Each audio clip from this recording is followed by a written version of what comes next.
2025 की जो नीति इन्होंने कैबिनेट में बनाई है उसमें सरकार ने राजस्व भी कम कर दिया। टैक्स जो यानी अब झारखंड में शराब सस्ता हो गया।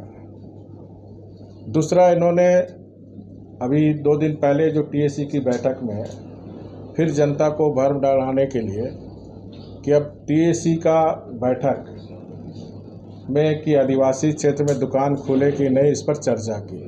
तो मैं सरकार से पूछना चाहता हूं कि जब पूर्व में कैबिनेट में आपने निर्णय ले लिया तो फिर टीएसी की बैठक में इस चर्चा करने की कोई औचित्य नहीं होता। अगर पहले आप टीएसी की बैठक में सुझाव लेते टीएसी के मेंबरों से, उसके बाद कैबिनेट में आप निर्णय लेते, तब माना जाता है विधिवत और संवैधानिक रूप। तो अब सरकार झारखंड की जनता सरकार से पूछ रही है, कैबिनेट बड़ा है कि टीएसी बड़ा है। दूसरा, एक तरफ हमारे झारखंड के सर्वमान्य नेता आदरणीय गुरुजी 1970 से जब उन्होंने झारखंड मुक्ति मोर्चा के कमान संभाले, तब से साहूकार और शराब ना पिए लोगों को के बीच जाकर समझाने बुझाने का काम करते थे। वहीं उनके सुपुत्र आदरणीय हेमंत सोरेन जी के मुख्यमंत्री काल में किस तरह आदिवासी समाज के क्षेत्र में अधिक से अधिक दुकान खोलने का भी इसमें प्रावधान किया गया। यानी अब जिस प्रकार 2 दिन से हम देख रहे हैं कि टीएसी की बैठक के बाद जो हमारा जनजाति समाज सामाजिक संगठन आज सड़क पे आंदोलन कर रहे हैं, मैं उनको साधुवाद धन्यवाद देना चाहता हूं। जो ये सरकार की नीति है, सरकार सस्ता, और आज समाचार पत्र में मैंने भी पढ़ा कि अब दुकान 10 बजे से बढ़ाकर 11 बजे। मैंने झारखंड का जो हमारा जनजाति समाज है उसको दारू पिला के आप मस्त रखो और आप झारखंड को लूटते रहो। तो ये जो आदिवासी समाज के नौजवान युवतियाँ, जो आदिवासी बच्चों का सपना, उस सपने का किस तरह शराब नीति के माध्यम से जो शराब जो परोसने का काम हो रहा, निश्चित रूप से उससे जनजाति समाज को बहुत क्षति होगी।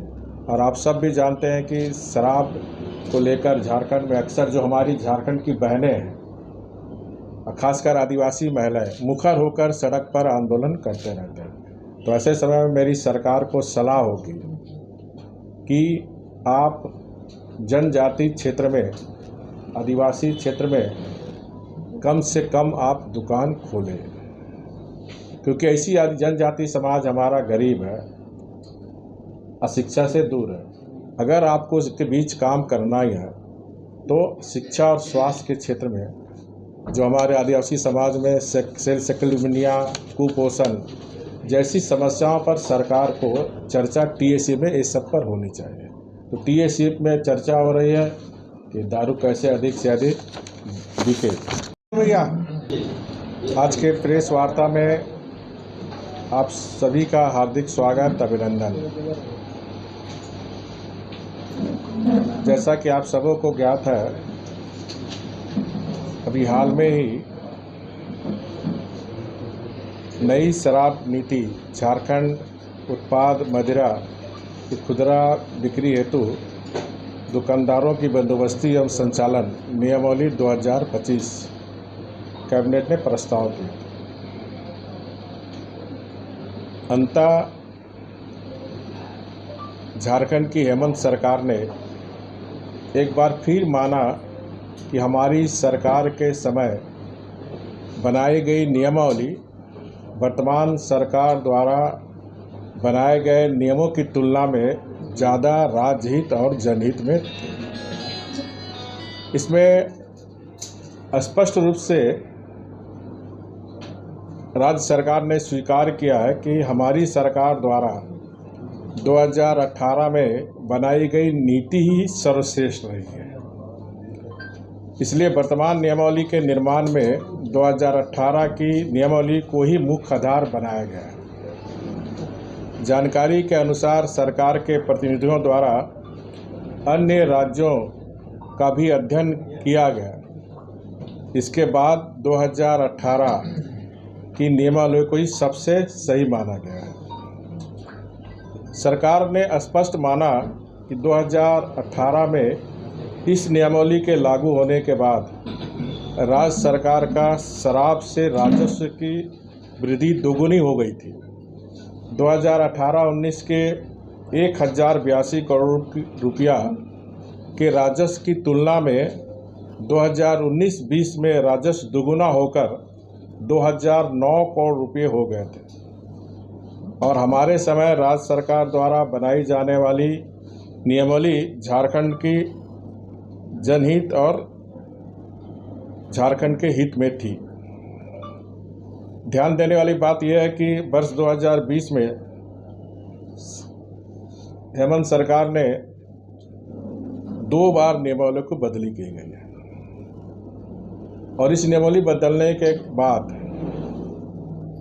जो आप सबके माध्यम से जो सूचना प्राप्त हो रही है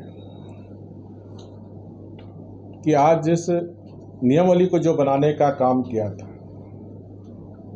उस समय उत्पाद सचिव थे, मुख्यमंत्री के प्रधान सचिव थे, आज होटवार जेल में। और जैसा कि समाचार पत्र मीडिया के द्वारा ये जानकारी आ रही कि ये 100 करोड़ से भी ज़्यादा घोटाले के मामले हैं। लेकिन मेरा आरोप है ये 100 करोड़ नहीं, ये कम से कम 600-700 करोड़ रुपए का शराब नीति में घोटाला होने का काम हुआ। अब सबको भी याद होगा कि हमारी 2018 की शराब नीति में हमने शेड्यूल एरिया जो आदिवासी क्षेत्र में, वहाँ कम से कम शराब की दुकान खुले, ऐसा कैबिनेट ने निर्णय लिया था।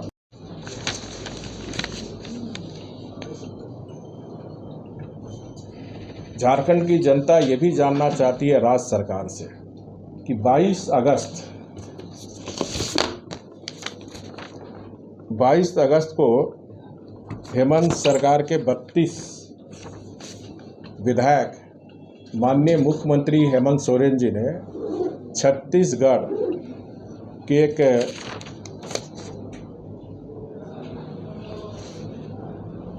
होटल में भेजने का काम किया। तो झारखंड की जनता सरकार से जानना चाहती है कि उस होटल का जो करीब 1 सप्ताह तक 22 से लेकर 31 अगस्त तक झारखंड के 32 जिसमें माननीय मंत्रीगण भी थे, विधायकगण भी थे, उनका पेमेंट कौन किया? सरकार किया कि छत्तीसगढ़ का शराब माफिया किया? क्योंकि छत्तीसगढ़ का शराब माफिया की नीति झारखंड में भी उसी समय 2020 में लागू की गई। तो झारखंड की जनता को जानने का अधिकार है कि जो 32 विधायक माननीय हेमंत सोरेन जी जो भेजे थे, क्या होटल है, मेफेयर होटल में जो 1 सप्ताह थे, उनका फूडिंग लॉजिंग अगर सरकार दी है तो सरकार को बताना चाहिए, अगर शराब माफिया दी है तो वो भी जनता के समक्ष आना चाहिए। और इसीलिए मामला, और हमें लगता है कि ये मामला 2 राज्यों से संबंधित है। और ये मामला ऑलरेडी छत्तीसगढ़ सरकार ने 5 दिन पहले ही सीबीआई के रिकमेंडेशन ने सीबीआई इस केस को ले लिया। तो माननीय सीबीआई जी से मेरी मांग होगी कि अविलंब इस शराब घोटाले के क्रम में ये जो 32 विधायक माननीय हेमंत सोरेन जी जो रायपुर के मेफेयर होटल में 1 सप्ताह तक जो थे, उसकी भी जांच हो। किस पैसे का किसने दिया था, सरकार ने दिया था कि शराब माफिया ने दिए थे, इसकी भी जांच होनी चाहिए ताकि दूध का दूध और पानी का पानी। 2022 को, और 31 अगस्त तक वो लोग वहाँ थे।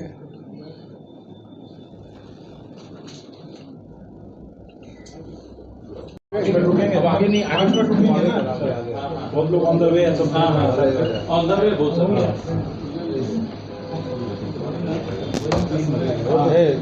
सुनना है, इधर कुर्सी लगा दो। अरे यहाँ तो आप यहाँ लोग आएगा। एक पत्रकार का सुझाव था ना, सर्वर ऑर्डर करने और प्रशासनिक जड़, प्रशासनिक भ्रष्टाचार की जड़ राजनीति। अब ये सीबीआई की जिम्मेदारी है कि इसके जड़ पे कौन है, तह तक पहुंचने की जरूरत है।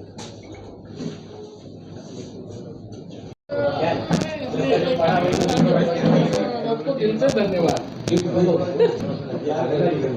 शुरू कीजिए ना, अभी शुरू मत करिए भैया, आपका लोग आ रहा है। हाँ हाँ बहुत लोग आ रहे हैं। रेट जाकर ऑर्डर होगा, पूरा अफसर लोग गया हुआ। अच्छा, अब क्या होगा इसका फाइनली? किसका तो नापी शुरू हो गया, घर टूटेगा।